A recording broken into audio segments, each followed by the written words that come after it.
Hello everyone and welcome back again in a new video. और आज की इस वीडियो में हम सब लोग पढ़ने वाले हैं पाइथन। मतलब इस वीडियो में हम कुछ बेसिक टर्मिनोलॉजी देखेंगे, किस तरीके से हम पाइथन के अंदर प्रिंट करा सकते हैं, किस तरीके से हम पाइथन का क्या क्या काम है हमारे पास, सब चीज़ इस वीडियो में हम देखने वाले हैं। पर पाइथन की उन चीज़ों को सीखने से पहले हमें सबसे पहले क्या पता होना चाहिए, कुछ कंप्यूटर के सिस्टम्स के बारे में पता होना चाहिए। कंप्यूटर जो है हमारा, उसके अंदर क्या क्या चीज़ है वो पता होना चाहिए। क्योंकि कभी कभी अगर आप वाइवा देने जाओगे, आपके पास पाइथन है, अगर एग्जाम हो रहा है वाइवा दे रहे हो, या फिर आपको जनरल आपको मालूम होना चाहिए कि हमारे एक सिस्टम के अंदर क्या क्या चीज़ें हैं, क्या क्या टर्म हम यूज़ करते हैं। सबसे मतलब हम अंदर उसके यूज़ क्या करते हैं, सबसे जैसे कि बेसिक कॉमन आता है हमारा सीपीयू। सीपीयू क्या होता है? अगर कोई आपसे पूछे सीपीयू की फुल फॉर्म क्या होता है, आपके पास सीपीयू की फुल फॉर्म क्या होता है, तो आप बोलोगे तो छोटी क्लास में पढ़ा था, पर आपको अभी भी इसका फुल फॉर्म जो है याद नहीं होगी। मैं कह रहा सबको याद नहीं होगी, पर ज़्यादातर लोगों को इसकी फुल फॉर्म आज भी याद नहीं होगी। इसकी फुल फॉर्म है सेंट्रल प्रोसेसिंग यूनिट। ठीक है, तो ये ज़्यादातर लोगों को आज भी याद नहीं रहती कि सीपीयू की जो फुल फॉर्म होती है वो सेंट्रल प्रोसेसिंग यूनिट होती है। सेंट्रल प्रोसेसिंग यूनिट होती है। जो हमारा सीपीयू होता है, ये क्या करता है, सीपीयू का मतलब क्या होता है, हमारा ये सीपीयू ब्रेन कहलाता है एक तरीके से कंप्यूटर का। ये कंप्यूटर में जितने भी फंक्शन हो रहे हैं उन सब क्या करता है, हैंडल करता है कौन, हमारा सीपीयू। जो हमारा सीपीयू होता है, सीपीयू हमारा ना कई सारे कंपोनेंट से मिलकर बनता है, कई सारे सब कंपोनेंट। ये क्या होता है हमारा, कई सारे सब कंपोनेंट से हमारा मिलके बनता है। कौन कौन से होते हैं हमारे कई सारे सब कंपोनेंट, जैसे कि हमारा आता है ALU। अब ALU क्या आता है, ये तो हमने सुना भी नहीं था, ये आपने पढ़ा हुआ है पर क्या है अब भूल चुके हैं। ALU मतलब सिंपली क्या होता है, ALU मतलब होता है हमारा एरिथमेटिक लॉजिक यूनिट। क्या होता है हमारा, arithmetic logic unit, simple arithmetic logic unit. इसके अलावा हमारे पास और कौन कौन से सब कंपोनेंट होते हैं सीपीयू के अंदर, एक होता है हमारा control unit, CONTR, control unit. इसके बाद हमारा कौन सा आता है, इसके बाद हमारा तीसरा होता है रजिस्टर। अब बात करते हैं एक एक चीज की। अगर मैं सबसे पहले बात करूं यहाँ पर ALU यहाँ पर हमारे पास होता क्या है, ALU का मतलब क्या होता है, सब्ट्रैक्शन, डिवीजन, मल्टीप्लिकेशन। मतलब जो हमारा ALU होता है यानी एरिथमेटिक लॉजिक यूनिट होता है, ये हमारे बेसिक काम, जैसे कि बेसिक काम कौन कौन से होते हैं, मतलब एरिथमेटिक काम, बेसिक काम नहीं एरिथमेटिक काम, जैसे कि प्लस माइनस इंटू डिवाइड, जैसे कि कौन कौन से प्लस माइनस इंटू डिवाइड, जो हमारी बेसिक काम होते हैं ना, जो बेसिक वर्क होते हैं, जो हमारे एरिथमेटिक वर्क होते हैं, जो हमारे कौन से वर्क होते हैं, एरिथमेटिक वर्क होते हैं, इसको कौन करता है, इसको हमारा करता है ALU। इसको हमारा कौन करता है, ALU मतलब arithmetic logic unit, arithmetic logic unit. और अगर मैं और की बात करूँ, यानी कि लॉजिक की बात करूँ, यानी कि सम लॉजिकल टर्म्स, जैसे कि लॉजिकल टर्म्स मेरा मतलब क्या हो गया, ग्रेटर देन हो गया, लेस देन हो गया, इक्वल टू हो गया, greater than less than equal to, और इसी तरीके से ग्रेटर देन इक्वल टू, और कौन कौन से हो गए हमारे नॉट इक्वल टू।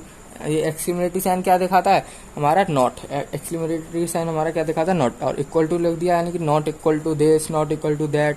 तो ये क्या हुए, हमारे सम लॉजिकल हमारे टर्म्स हो गए, सम लॉजिकल टर्म्स हो गए। तो सिंपली अगर मैं सिंपल शब्द में बताऊं तो जो हमारा ALU होता है, परफॉर्म क्या करता है, एरिथमेटिक एंड लॉजिक ऑपरेशन। यानी हमारे सिंपली जो भी आप मैथमेटिक्स में सोच सकते हो, वो सारे काम जो हमारे मैथमेटिक्स से रिलेटेड होते हैं, वो हमारे सारे काम ALU करता है। वो हमारे सारे काम कौन करता है, वो सारे के सारे काम हमारा ALU करता है। इसलिए ये क्या है हमारा arithmetic logic unit, ALU, arithmetic यानी कि सिंपल सारे मैथमेटिकल टर्म्स, सारे मैथमेटिकल ऑपरेशंस कौन करता है, हमारा ALU। इसके ALU के बाद आता है हमारा ALU के बाद CU मतलब कंट्रोल। सिंपल समझ में आ रहा है, कंट्रोल यूनिट लिखा हुआ है। CU का मतलब क्या होता है, सिंपली कंट्रोल यूनिट। अब कंट्रोल यूनिट क्या होता है, कंट्रोल यूनिट का सिंपली आपको वर्ड से क्लियर हो रहा है कि यानी कि पूरे के पूरे डाटा को क्या करता है, कंट्रोल करता है। पूरे के पूरे डाटा को क्या करता है, कंट्रोल करता है, उनको गाइड करता है कि इसको किस तरीके से कहाँ पर प्लेस होना है। ये क्या करता है, पूरे के इसको कंट्रोल करता है, या फिर आप कह सकते हो कंट्रोल या फिर एंड गाइड, यानी किस तरीके से कौन सा डाटा कहाँ होना चाहिए वो उसको ये करता है। यानी ये एक तरीके से एक्ट करता है सुपरवाइजर, यानी पूरे के पूरे कंट्रोलिंग सिस्टम या गाइडिंग सिस्टम का क्या है, हेड कह सकते हो आप। पूरे के पूरे कंट्रोलिंग सिस्टम और गाइडिंग सिस्टम का क्या कह सकते हो, इसको आप हेड कह सकते हो। यानी ये जो भी आपका फ्लो हो रहा है, जो भी आपका मैनिपुलेशन हो रहा है डाटा के अंदर, जो भी आपका फ्लो हो रहा है डाटा के अंदर, जो भी मैनिपुलेशन हो रहा है डाटा के अंदर, वो जो भी हमारी इन्फॉर्मेशन जनरेट हो रही है, जो भी इन्फॉर्मेशन जा रही है एक प्लेस से दूसरे, वो उसका सारा जिम्मा कौन उठाता है, उसका सारा जिम्मा उठाता है सीयू कंट्रोल यूनिट। तो इसलिए आप यहाँ पर अगर इसको शॉर्ट में आपको डिफाइन करना हो तो क्या कहते हैं, CU act as a supervisor by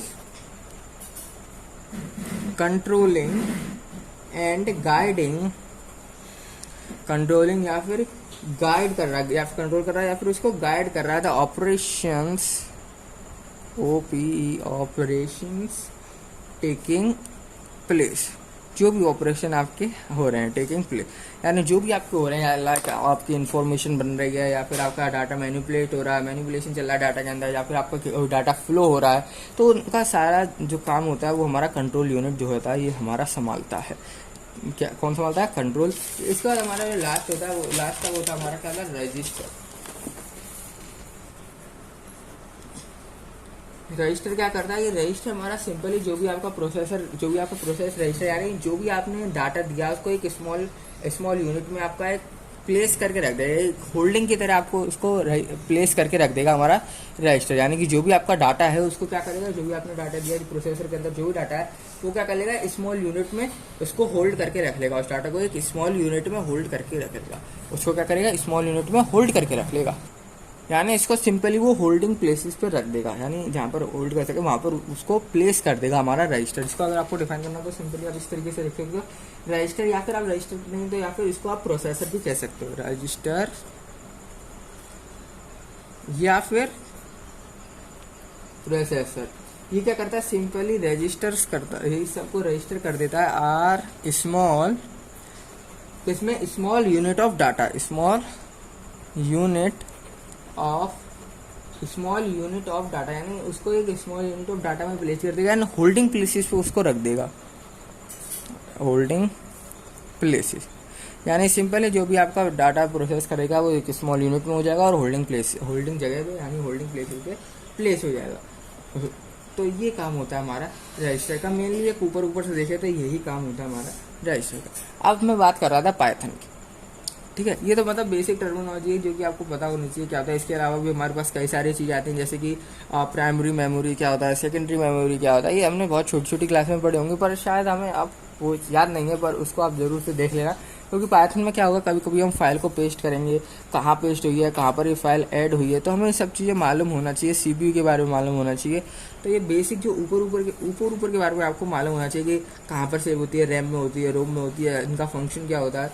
तो ये चीज़ बस आपको यहाँ पर क्या है थोड़ा सा ध्यान देने की चीज़ है। बाकी हम बढ़ते हैं पाइथन की तरफ। तो जो हमारा पाइथन है, पाइथन को डेवलप किया था हमारे जो हमारा पाइथन था वो डेवलप हुआ था 2000 से पहले।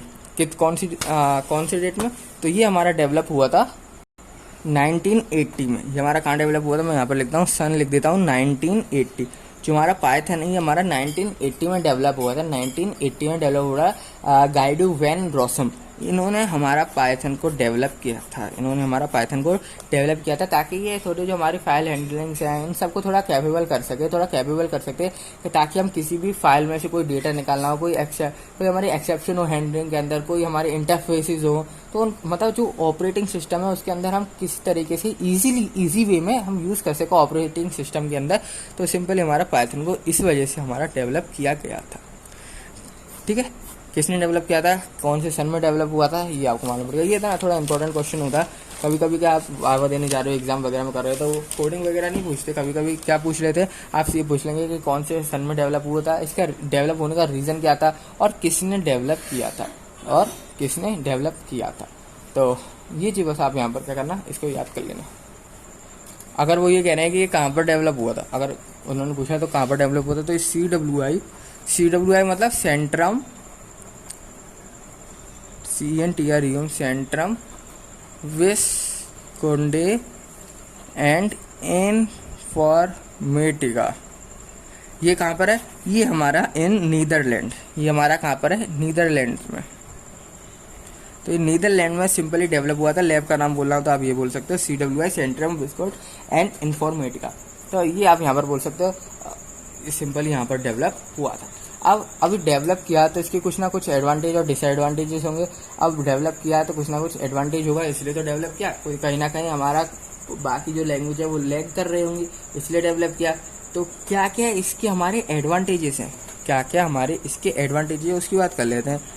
एडवांटेजेस, अब इसके हमारे एडवांटेजेस क्या क्या हैं पाइथन के।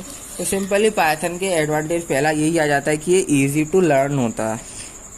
ईजी टू लर्न यानी आप बहुत आसान तरीके से इसको याद कर सकते हो, यानी कि आप इसको क्या कर सकते हो, बहुत ज़्यादा ही आसान तरीके से आप इसको याद कर सकते हो। इसको याद करने के लिए आजकल कोई टिपिकल टास्क नहीं होता, बहुत इजीली ये आपको याद हो जाता है एज़ कम्पेयर टू आप अगर लैंग्वेज को आप कंपेयर करें, जैसे कि C++ या फिर आप बात करें जावा की, तो इसमें क्या होता है थोड़ा सा टाइम लगता है इनको सीखने में। इन लैंग्वेज को सीखने में क्या होता है थोड़ा सा टाइम लगता है, पर पाइथन एज़ कम्पेयर ये बहुत ज़्यादा ईजी होती है, आप इसको जल्दी से याद कर सकते हैं। तो एक रीज़न ये भी हो सकता है, एक तो उनके कोड्स लिखने में बहुत सारे हमारे क्या हो सकते हैं एरर आ सकते हैं, मतलब कोड लिखने के लिए इनको याद करना पड़ेगा। जावा में कई सारे, एक अगर आपको सिंगल स्टेटमेंट भी आपको अगर प्रिंट करवाना है तो इसके लिए बहुत सारा स्टेटमेंट लिखना पड़ेगा, इसलिए as compare to other language Python is much easier then.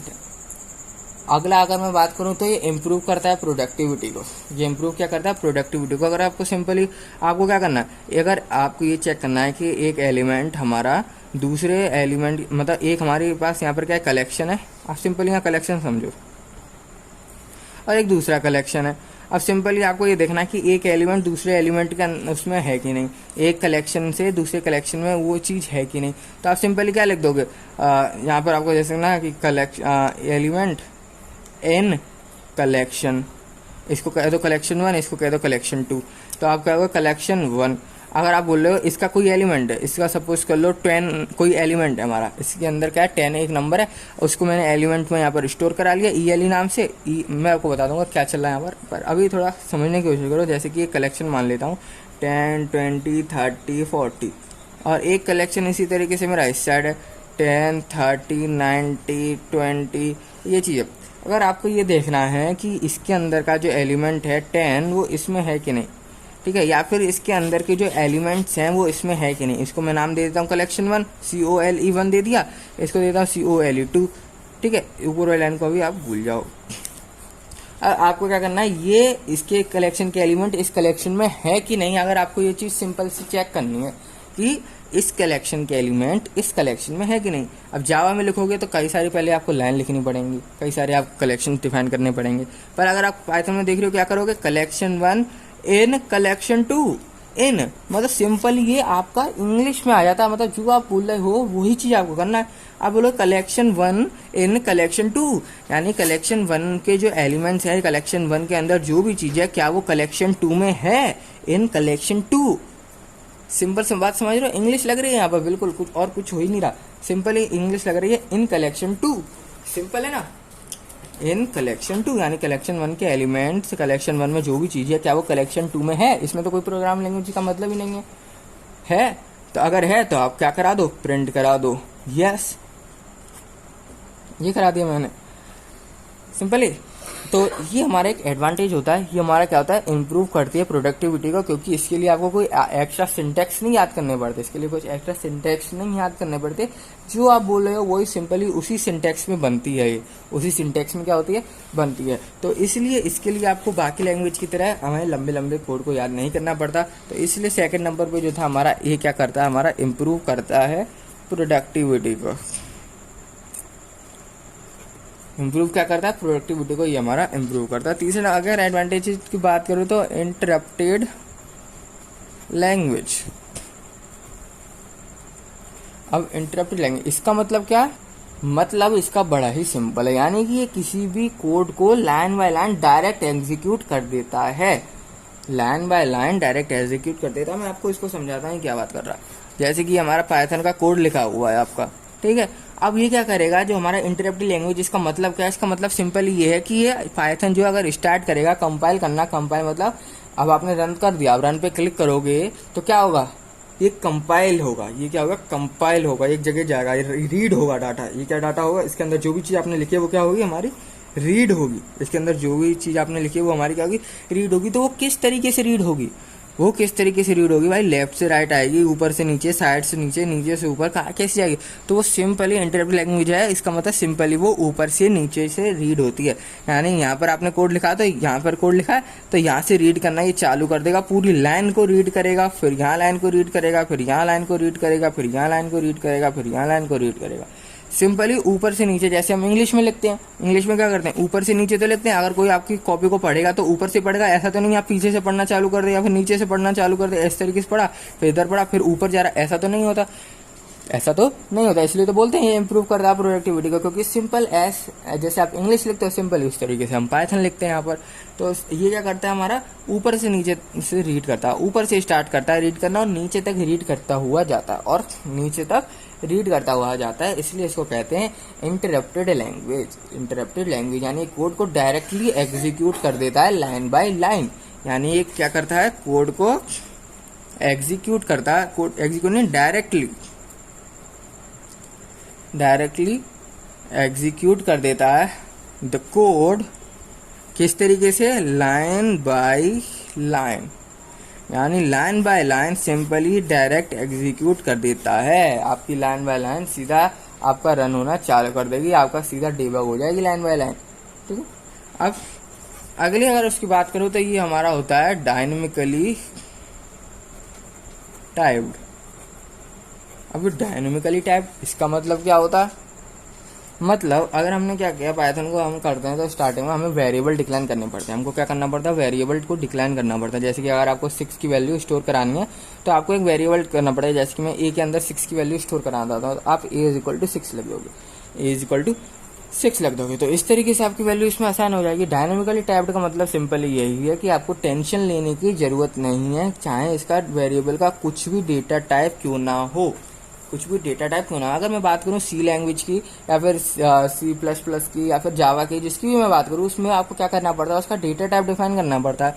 अब डेटा टाइप क्या होता है, डेटा टाइप मतलब सिंपली वो इंटीजर वैल्यू है कि हमारी फ्लोट वैल्यू है, फ्लोट मतलब पॉइंट में है, कि हमारी वो स्ट्रिंग है, कि हमारी वो एरे है, कि हमारा वो डेटा टाइप है क्या, वो किस तरीके से हमारी बनी है, उसका डेटा टाइप है क्या, पॉइंट में है कि नॉर्मल है कि स्ट्रिंग है क्या, उसका डेटा टाइप क्या है।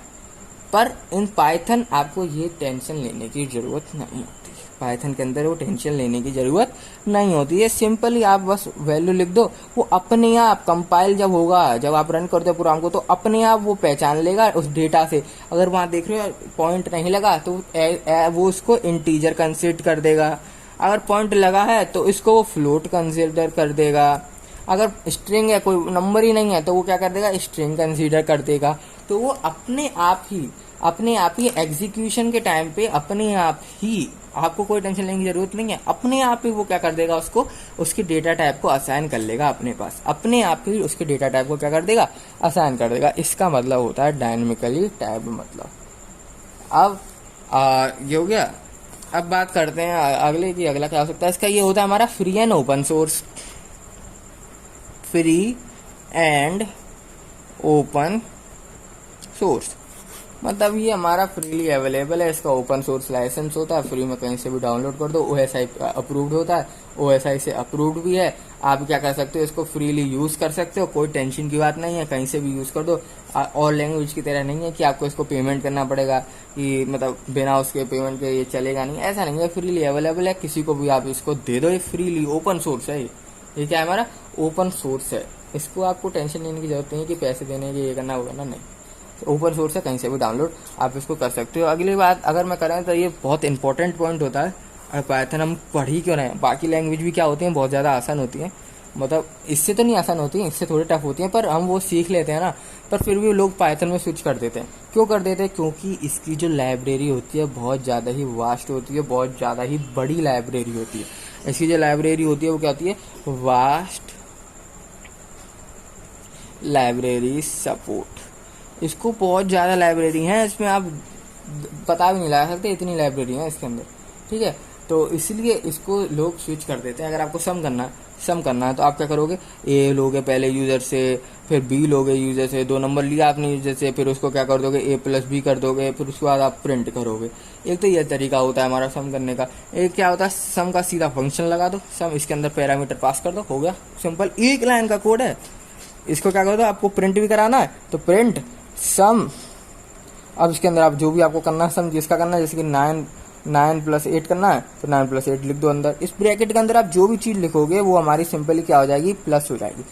ये तरीका एक लाइन वाला सही है या फिर ये 3-4 लाइन वाला तरीका सही है, कौन सा तरीका सही है? ये तरीका ऑफ कोर्स सी बात है। क्यों तरीका सही है? क्योंकि आपने इस पर हमारे पास क्या है, पाइथन में लाइब्रेरी है। पाइथन के अंदर क्या है, लाइब्रेरी है, सम की, प्रोडक्ट की, मतलब जितने भी आप जो भी सोच सकते हो सबकी लाइब्रेरी मौजूद है आपके पास, सबकी लाइब्रेरी यहाँ पर मौजूद है। मैथ अगर आपने क्या करना सिंपली, अगर आपको कुछ मैथमेटिकल फंक्शन करने हैं, आपको क्या करना है, मैथमेटिकल फंक्शन यूज़ करना है तो सिंपली आप क्या लिख दो, सबसे टॉप पे import math.h, ये आप लिख दो import math.h। आपने सिंपली बस इतना लिख दिया, मैथमेटिकल के सारे फंक्शन यूज़ कर सकते हो, into, divide, plus, minus, square root. अगर आपको रूट भी करना है तो SQRT लगाओ, ब्रैकेट के अंदर किसका करना है, 6 का करना है तो 6 लिख दो, SQRT 6 लिख दिया।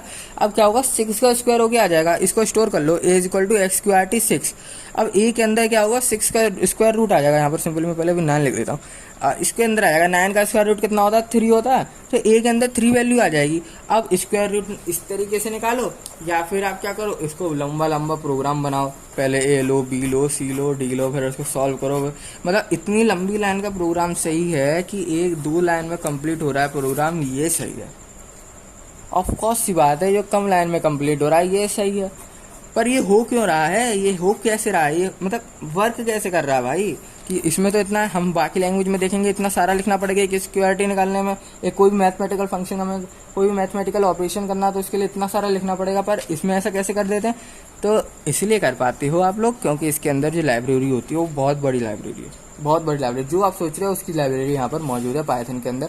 इसलिए लोग क्या कर देते हैं, स्विच कर देते हैं दूसरी लैंग्वेज, मतलब दूसरी लैंग्वेज से पाइथन में। अब वो क्या कर लेते हैं, लोग बात स्विच कर लेते हैं, क्योंकि इसकी लाइब्रेरी बहुत ज़्यादा ही वास्ट है, मतलब बहुत बड़ी लाइब्रेरी है इसकी लाइब्रेरी कितनी है, बहुत बड़ी। और क्या है, और इसकी प्रोबेबिलिटी ज़्यादा, मतलब और आप बाकी लैंग्वेज को कंसीडर करोगे जैसे C++, मतलब जो भी अदर लैंग्वेज हैं, मतलब सिंपली अगर आप उन्हें, आपको दूसरे प्लेटफॉर्म पे रन करना, उसके जो सोर्स कोड है, आपने क्या किया, C लैंग्वेज है उसका सोर्स कोड लिख दिया यहाँ पर आप उसको दूसरे कंपाइलर पर चलाना है, दूसरी जगह चलाना, तो सिंपली आपको क्या करना पड़ता है ना, कभी कभी उसके कोड में चेंजेस करने पड़ते हैं, कभी कभी इसके कोड में क्या करना पड़ता है, चेंजेस करना पड़ता है। पर ये सब चीज़ हमारे पाइथन में नहीं है, इसलिए इसको क्या कहते हैं, पोर्टेबल, मतलब पोर्टेबिलिटी है ये सिंपली शब्दों में, PORTABI, पोर्टेबिलिटी है इसके अंदर, मतलब कहीं भी एडजस्ट हो जाता है, कहीं भी एडजस्ट होता है, ऐसा नहीं है C++ इनकी तरह भाई कोड चेंज करना है क्योंकि दूसरे कंपाइलर पे आ गए हैं, दूसरे प्लेटफॉर्म पे आ गए हैं, भैया आप कोड चेंज करना पड़ेगा हमें। तो ये सब चीज़ हमारे पाइथन के अंदर नहीं है, ये सब चीज़ हमारे क्या नहीं है, पाइथन के अंदर नहीं है। सिंपली अगर आपने कोड लिख दिया तो हर जगह किसी भी प्लेटफॉर्म पे चला लो उसको, किसी भी प्लेटफॉर्म पे सेम कोड चलेगा, कोई चेंजेस करने की ज़रूरत नहीं। तो ये बहुत सारे एडवांटेज हो गए भाई, डिसएडवांटेज भी तो होने चाहिए। अगर एडवांटेज ही हो जाएंगे तो सब लोग इसी पे कर रहे हैं, बाकी लैंग्वेज क्यों नहीं कर रहे हैं, मतलब बाकी लैंग्वेज क्यों कर रहे हैं, बाकी लैंग्वेज छोड़ दें मैं, क्योंकि भाई इसके तो डिसएडवांटेज ही नहीं पता। कितने सारे एडवांटेज पढ़ ली, पर इसके डिसएडवांटेज हैं, ठीक है, इसके डिसएडवांटेज हैं। अब मैं बात करता हूँ डिसएडवांटेज के बारे में। अब डिसएडवांटेज कौन कौन से हो सकते हैं हमारे पास, डिसएडवांटेज लाइक कि ये बहुत ज़्यादा स्लो होता है, बहुत ज़्यादा नहीं कहूँगा, पर as compare to other language C++, Java, ये हमारा थोड़ा स्लो वर्क करता है, स्लो स्पीड होती है इसकी स्पीड क्या होती है हमारी, बहुत ज़्यादा स्लो होती है, ये स्लो वर्क करता है हमारा, ठीक है, as compare to other language. ये आपको स्लो रन करता हुआ आपको दिखेगा, क्योंकि इसके पीछे भी रीज़न है। बाकी लैंग्वेज क्या एक साथ पढ़ लेते हैं, पर ये क्या करता है बेचारा, लाइन बाय लाइन पढ़ता है, लाइन बाय लाइन पढ़ता है। अगर आपकी देखो पहली लाइन पढ़ ली, दूसरी पढ़ ली, ये मैंने इतनी 5 लाइन लिखी, अगर उसकी इस लाइन पे एरर आ गई, तीसरी लाइन पे क्या आ गई हमारी, एरर आ गई, यानी आपने यहाँ पर गलत लिख दिया कुछ सिंटैक्स, तो ये बाकी की लाइन नहीं पढ़ता, ठीक है, नीचे का जो भी प्रोग्राम है आपका वो रन नहीं होगा, इसलिए और ये क्या करता है, स्टार्टिंग से पढ़ता हुआ आता है, स्टार्टिंग से जो भी टॉप पे लाइन लिखी होगी ना वहाँ से स्टार्ट कर देगा ये पढ़ना, वहाँ से क्या कर देगा, पढ़ने को स्टार्ट कर देगा, इसलिए थोड़ा सा ये कंपेयर स्लो होता है। बाकी लैंग्वेज क्या होगा, एकदम से इसको कंपाइल कर देगा, आउटपुट दे देगा, ठीक है, मतलब इजी वे में ऐसे समझ सकते हो आप बाकी लैंग्वेज। पर ये क्या करता है, लाइन बाय लाइन पढ़ता है, इसलिए इसकी जो स्पीड है वो हमारी थोड़ी सी स्लो है। इसकी जो स्पीड हमारी वो क्या है, थोड़ी सी स्लो है। अब अगले इसकी डिसएडवांटेज की मैं बात करूँ तो ये मेमोरी एफिशिएंट नहीं होता है, ठीक है। सेकंड नंबर पर बात करूँ तो ये क्या होता है हमारा, नॉट मेमोरी एफिशिएंट। अब इसका मतलब क्या होता है नॉट मेमोरी एफिशिएंट, तो इसका सिंपली मतलब होता है, अभी आप इसको इस तरीके से समझ सकते हो कि हमारी लार्ज अमाउंट ऑफ मेमोरी को हमारी लेता है, मतलब पाइथन जो हमारी बहुत सारी मेमोरी को ले लेता है, बहुत सारी मेमोरी को लेता है, जो कि हमारा डिसएडवांटेज आएगी जब हम मेमोरी ऑप्टिमाइजेशन देखेंगे। जब हम मेमोरी ऑप्टिमाइजेशन को पढ़ते हैं ना, सिंपली आप समझ लो पढ़ते हैं इसको, इसके अंदर क्या होता है, मेमोरी की जरूरत होती है, पर ये क्या करता है हमारे बहुत ज़्यादा मेमोरी को ले लेता है। पाइथन क्या करता है हमारा बहुत ज़्यादा मेमोरी को ले लेता है, तो ये एक वहाँ पर डिसएडवांटेज क्रिएट कर देता है कि मेमोरी एफिशिएंट नहीं होता है। ये क्या होता है हमारा मेमोरी एफिशिएंट नहीं होता है, और सिंपल ये समझ सकते हो मेमोरी एफिशिएंट नहीं होता है क्योंकि बहुत ज़्यादा मेमोरी को हमारा लेता है as compare to other language. तीसरे की मैं बात करूँ अगर, इसका क्या होता है, वीक इन मोबाइल कंप्यूटिंग। वीक इन क्या हो गई, वीक इन मोबाइल कंप्यूटिंग, मतलब ये मोबाइल कंप्यूटिंग में हमारा क्या होता है, थोड़ा सा सस्ता पड़ जाता है, मतलब वीक हो जाता है। मतलब सिंपली हम इसको यूज़र के लिए हम नहीं कर सकते काम, इससे यूज़र के लिए हम क्या कर सकते, इसको यूज़ नहीं कर सकते। इसको आप खाली पीछे बैक, मतलब आप बना रहे हो कोड कर रहे हो उतने तक ही सफिशिएंट रहता है, हम इसको यूज़र के लिए नहीं कर सकते। ये थोड़ा इसका एक वीक होता है। वीक मोबाइल कंप्यूटिंग मतलब सिंपली आप इसको क्लाइंट या क्लाइंट साइड मतलब सामने जो भी हमारा है, जो यूज़र है हमारा, उसके लिए हम इसको नहीं यूज़ कर सकते। मोबाइल एप्लीकेशन के लिए इसको यूज़ नहीं कर सकते। क्यों नहीं कर सकते भाई इसको मोबाइल एप्लीकेशन के लिए, क्योंकि थोड़ा सा हमारा क्या होता है, थोड़ा वीक पड़ जाता है, वहाँ पर एफिशिएंट नहीं होता उतना, ये हमारा उतना एफिशिएंट नहीं होता, क्योंकि एक तो इसकी मेमोरी एफिशिएंट उतनी ढंग से नहीं होती, दूसरा ये स्लो काम करता है। अगर स्लो काम कर रहा है, मेमोरी भी ढंग से लोकेट नहीं करेगा, तो भाई यूज़र जो डाटा डालेगा वो कहाँ डालेगा, उसका ढंग से लोकेट ही नहीं हो रहा, और एक तेज़ी से चल नहीं रहा है, तो हमारा भाई ये क्यों यूज़ करेगा पाइथन। इसलिए हम क्या करते हैं, इसको सर्वर साइड ही रखते हैं। इसको हम कहाँ रखते हैं, इसको हम जनरली सर्वर साइड पर रखते हैं, सर्वर साइड प्रोग्रामिंग करते हैं इससे, ठीक है। यूज़र साइड या फिर क्लाइंट साइड या फिर मोबाइल एप्लीकेशन में इसका यूज़ नहीं करते, क्योंकि इसके पीछे भी रीज़न है। क्या रीज़न है, एक तो ये नॉट मेमोरी एफिशिएंट, एक तो ज़्यादा एफिशिएंट नहीं होता, और उसके अलावा ये स्लो होता है ठीक है। तो इसके डिसएडवांटेज है जो कि हमें यूज़ करने के लिए नहीं यूज़ करते लोग बाग इसको क्लाइंट सर्वर यूज़र के लिए।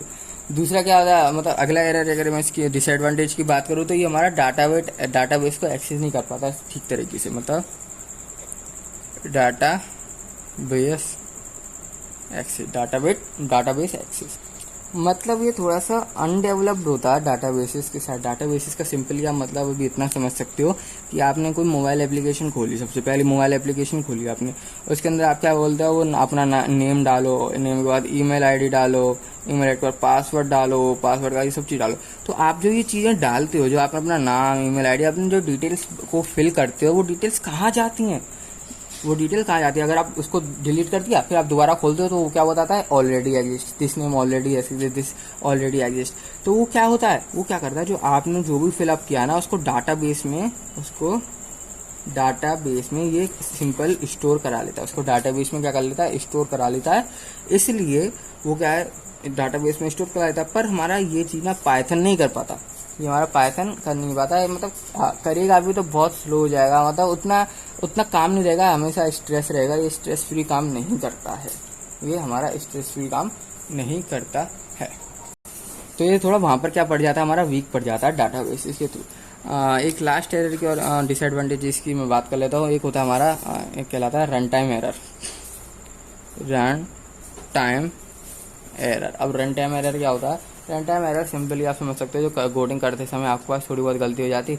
इंटीजर आपने लिखा है, इनपुट, ये एक प्रोग्राम कोड होता है, मैं आपको बता दूंगा। इसके अंदर आप क्या कर सकते हो, कोई इंटीजर वैल्यू लिखते हो, इसके अंदर क्या करते हो, कोई इंटीजर वैल्यू लिखते हो, पर आपने क्या कर दिया, इसके अंदर आपने क्या कर दिया, स्ट्रिंग वैल्यू पुट कर दी आपने। स्ट्रिंग वैल्यू मतलब ABCD जो आपके अल्फ़ाबेट्स होते हैं ना, अल्फ़ाबेट्स को आपने पुट कर दिया, और यहाँ पर आपने इंट लगाया। अगर इंट मतलब सिंपली इंटीजर वैल्यू होनी चाहिए, पर आपने स्ट्रिंग वैल्यू पुट कर दी, पर एरर कोई नहीं आएगा, पर एक रन टाइम एरर कहलाता है। पर एक रन टाइम एरर कहलाता है। कभी कभी क्या होता है, एरर आ जाता है। एरर अगर एरर जनरेट होने लग जाता है, सिंपल इसको रन टाइम एरर समझ सकते हो, जिसमें हमारा प्रोग्राम गलत नहीं होता, पर हमारा क्या होता है, कुछ एरर, हम कुछ छोटी मोटी गलतियां कर देते हैं जो रन टाइम पे नहीं होनी चाहिए। जैसे कि कभी कभी आप क्या करते हो, लूप चलाओगे, आप क्या करोगे, लूप्स को चलाओगे, और अगर आप ये डबल इन्वर्टेड ये लगाना भूल गए, अब ये चीज़ लगाना यहाँ पर भूल गए, तो ये चीज़ लगाना भूल गए, तो आपको क्या आ जाता है, एरर आ जाता है। उस एरर को हम कहते हैं रन टाइम।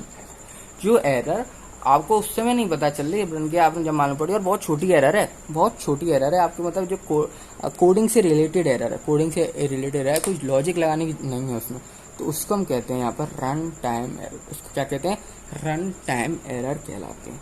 तो ये कुछ एडवांटेजेस डिसएडवांटेजेस होगा। इसके एडवांटेजेस मेरे को इसकी वजह से ज़्यादा लग रहा है, ठीक है। तो ये काम कर लेगा आपको, ठीक है। बहुत सारी लाइब्रेरी होती है इसके अंदर, बहुत सारी लाइब्रेरी, सब पढ़ेंगे। तो उसके लिए क्या करना है आपको, सिंपल इस चैनल को सब्सक्राइब कर देना, ताकि आपको नई वीडियोस मिलती रहे। तो इस वीडियो में इतना ही, मिलते हैं आप सब लोगों से नेक्स्ट वीडियो में।